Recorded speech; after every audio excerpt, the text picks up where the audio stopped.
All right, welcome to the channel. All right, in this video we're gonna do a quick little FSD beta drive for you guys here. So I got the computer in control.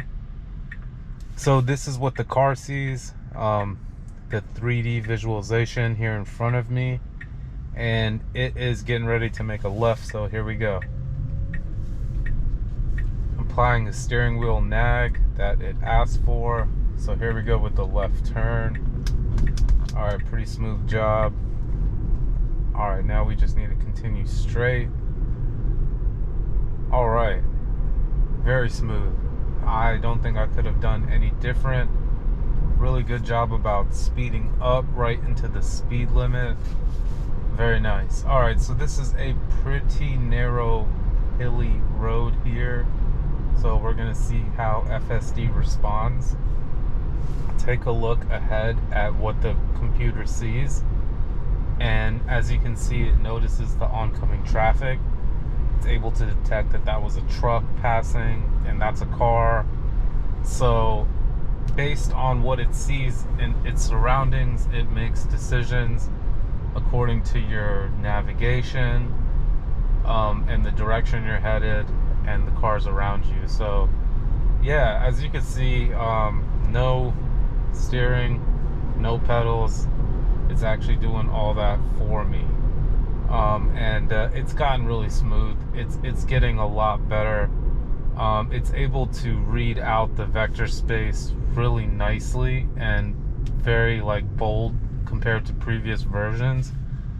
Really instantaneous with the light, even if it's blocked off with a tall vehicle in front of you, you can see the light change right here on your screen, which is pretty cool.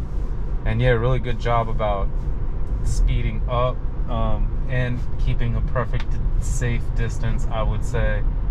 Better than some of the cars I see on the other side of traffic, even behind me. So yeah, FSD drives really well. It's cool that Tesla made a computer just for driving.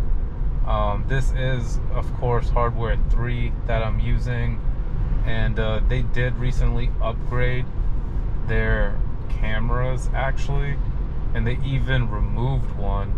So it's pretty, so with that in context, the new cars being built today have this latest 5 megapixel cameras, and I got a 1 megapixel camera around the car with 8 cameras. And look at how it's able to drive, and look at the detail that it's able to pick up already. So once it gets to 5 megapixel, just imagine how much better it's going to be. Really good job slowing down there. So yeah, really excited for what's to come. Really nice job driving. I want to thank everyone for watching this. Hope you enjoyed the video. Hit that like button and make sure you subscribe for more. Thanks again. Have a great day.